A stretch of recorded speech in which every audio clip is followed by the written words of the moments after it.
সন্তান মা বাপকে পরিচয় দিবে না, স্ত্রী স্বামীকে পরিচয় দিবে না, স্বামী তার স্ত্রীকে পরিচয় দিবে না, বন্ধু বন্ধুকে পরিচয় দিবে না।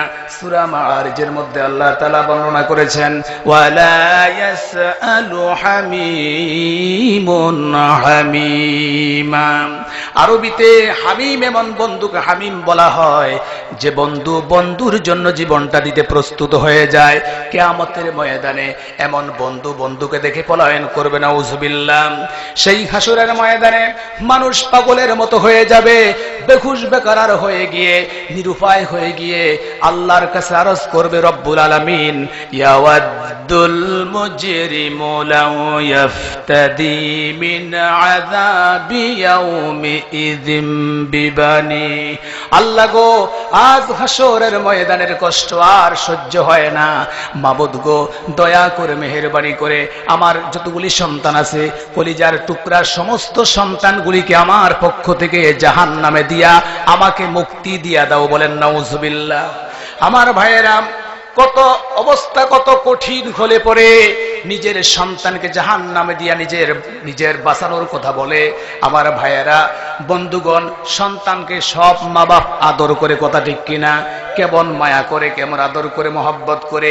সন্তানের যখন অসুখ হয় মা বাপ তাদের ঘুম হারাম হয়ে যায়, কথা ঠিক কিনা বলেন? সারা রাত বসে থাকে সন্তানের শিউরে, কান্দে আর আল্লাহর কাছে দোয়া করে, মাবুদ গো আমাদের হায়াত দিয়া হলেও সন্তানটাকে বাঁচাইয়া দাও, কথা ঠিক কিনা বলেন? কিয়ামতের ময়দানে এমন মা বাপ বলবে, আল্লাহ গো এই সন্তানগুলিকে জাহান্নামে দিয়ে আমাকে মুক্তি দাও, নাউযুবিল্লাহ। আল্লাহ পাক কোনো জবাব দিবেন না। তখন সে বলবে, সাহিবাতিহি ওয়া আখি, আল্লাহ গো তুমি যদি জবাব নাই দাও তাহলে মেহেরবানি করে আমার পক্ষ থেকে আমার স্ত্রীকে, আমার ভাইকে জাহান্নামে দিয়ে আমাকে নাজাত দিয়া দাও, নাউযুবিল্লাহ। আল্লাহ পাক তখনও কোনো জবাব দিবেন না। তখন সে বলবে, ওয়া ফাসিলাতিহিল্লাতী তুউই, মাবুদ গো ও আমার আল্লাহ, আমার গোষ্ঠীর মধ্যে যতগুলি মানুষ আছে, আমার দলের মধ্যে যতগুলি মানুষ আছে, সমস্ত মানুষগুলিকে জাহান্নামে দিয়ে আমাকে মুক্তি দাও, নাউযুবিল্লাহ। আল্লাহ তখনও কোনো জবাব দিবেন না। তখন সে বলবে, ওয়া মান ফিল আরদি জামিআন সুম্মা ইউনজি, বলবে আল্লাহ আদম আলাইহিস সালাম থেকে কিয়ামত পর্যন্ত যত মানুষ তুমি পৃথিবীতে পাঠিয়েছো সমস্ত মানুষগুলিকে জাহান্নামে গিয়ে আমাকে মুক্তি দাও, নাউযুবিল্লাহ। বলবে, নিরুপায় হয়ে যাবে, পাগলের মতো হয়ে যাবে, বলবে আল্লাহ দুনিয়ার সমস্ত মানুষগুলিকে আমার পক্ষ থেকে জাহান্নামে দিয়ে আমাকে মুক্তি দাও, নাউযুবিল্লাহ। আল্লাহ তখন জবাব দিবেন, কাল্লা, কখনো হবে না। লা তাজিরু ওয়াজিরাতুন ওয়িজরা উখরা, একের শাস্তির বোঝা আরেকজনের ঘাড়ে চাপানোর বিধান আমি আল্লাহর কাছে নাই, কথা ঠিক কিনা বলুন? অন্যায় করেছে তুমি, আরেকজনকে শাস্তি দিব, এত জুলুম আমার কাছে নাই, আমার দ্বারা জুলুম হবে না। আল্লাহু আকবার। আমার ভাইয়েরা, আল্লাহ রাব্বুল আলামিন বলেন, বান্দা যা কিছু করে সমস্ত কিছু লিপিবদ্ধ হয়ে যায় আমল নামার মধ্যে, কথা ঠিক কিনা বলেন? প্রত্যেকের গলার মধ্যে আমল নামা ঝুলানো আছে। ওয়া কুল্লা ইনসানিন আলজামনাহু তাইরাহু ফি উনুকি, প্রত্যেকের গলার মধ্যে আমল নামাটা ঝুলানো, এটা দেখতে পাচ্ছি না। হাসরের ময়দানে আমরা একটি কিতাব আকারে দেখতে পাবো, সুবহানাল্লাহ বলেন।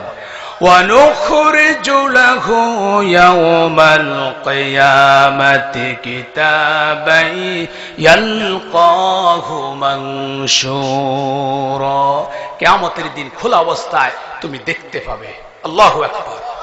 তখন বলা হবে, ইকরা কিতাবাকা কাফা বিনাফসিকাল ইয়াউমা আলাইকা হাসিবা, বলা হবে পড়ো তোমার কিতাব, তোমার আমলনামা, তোমার হিসাব নেওয়ার জন্য তুমি নিজেই যথেষ্ট। আমলনামা দেখে অবাক হয়ে যাবে, অবাক হয়ে গিয়ে বলবে, এটা কেমন কিতাব, কেমন আমলনামা, ছোট্ট গুনাহটাও বাদ দেয় না। ভাইরা, فمن يعمل مثقال ذرة خيرا يره ومن يعمل مثقال ذرة شرا يره।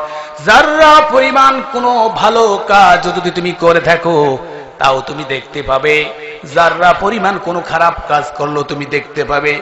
সে যখন দেখবে তার গুনাহগুলি আমলনামা দেখবে, সে তখন নিরুপায় হয়ে গিয়ে অস্বীকার করে বসবে। বলেন নাউজুবিল্লাহ। কি করবে? অস্বীকার করবে, বলবে আল্লাহ এগুলো তো আমি করি নাই, সব ফেরেশতারা বানিয়ে বানিয়ে লিখেছে। নাউজুবিল্লাহ। আল্লাহ পাক কি বলবে? আল্লাহ পাক সেই দিন তার জবানকে বন্ধ করে দিবেন। সুবহানাল্লাহ। সে যখন অস্বীকার করবে জবান বন্ধ করে দিবেন, তখন তার হাত পাও অঙ্গ প্রত্যঙ্গগুলি সাক্ষী দিবে। সেদিন বাঁচবার কোন উপায় নাই। আল্লাহর হাত থেকে বাঁচার উপায় আছে কারো?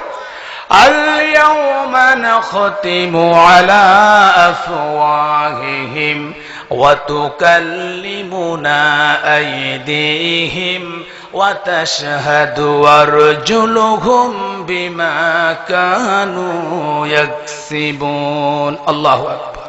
আল্লাহ বলেন মোহর মেরে দিব, তখন তোমার হাত আমার সাথে কথা বলবে, পাও সাক্ষী দিবে, বাঁচবার কোনো উপায় নাই। আল্লাহ পাক রব্বুল আলামিন সেই হাসরের ময়দানে জাহান্নামকে উপস্থিত করবেন। বলেন নাউজুবিল্লাহ। আল্লাহু আকবার। ফেরেশতাদেরকে ডেকে বলবেন, ও আমার ফেরেশতারা, জাহান্নামটাকে টেনে টেনে হাসরের ময়দানে উপস্থিত করো। আল্লাহর হুকুম পেয়ে কোটি কোটি ফেরেশতারা জাহান্নামটাকে টানতে থাকবে। দূর থেকে ক্ষুধার্ত জাহান্নাম হাসরবাসীদেরকে দেখবে, দেখে আগে খুবে ফেটে পড়বে আর সে লাফালাফি করতে শুরু করবে। সে চাইবে এক লাফ দিয়া সবগুলাকে খায়া ফেলাইতেন। তখন আল্লাহ ডেকে বলবেন, ও আমার ফেরেশতারা, মজবুত করে ধর, না হয় তোমাদের হাত থেকে জাহান্নাম ছুটে যাবে। তোমাদের হাত থেকে যদি জাহান্নাম ছুটে যায় তাহলে সবাইকে খেয়ে ফেলবে, হিসাব করতে পারবো না। তখন তারা মজবুত করে ধরবে। ওই জাহান্নাম আরো রাগে ক্ষোভে ফেটে পড়বে, রাগে ক্ষোভে দাঁত পিষতে থাকবে। দাঁত পিষনির আওয়াজ কিতাবের মধ্যে লেখে এত বিকট হবে, তামাম হাসরের ময়দান থর থর করে কাঁপতে থাকবে। নাউজুবিল্লাহ। তামাম হাসরের ময়দানের মানুষগুলো ছুটাছুটি করবে, কেউ চিৎকার করে কাঁদবে, কেউ আধা মারা হয়ে পড়ে থাকবে। সমস্ত ওলি আব্দুল গাউস কুতুব পীর মাশায়েখ কারোর কোনো খবর থাকবে না। এমনকি সমস্ত নবীরা তারা ইয়া নাফসি ইয়া নাফসি বলে কাঁদবে। তাদের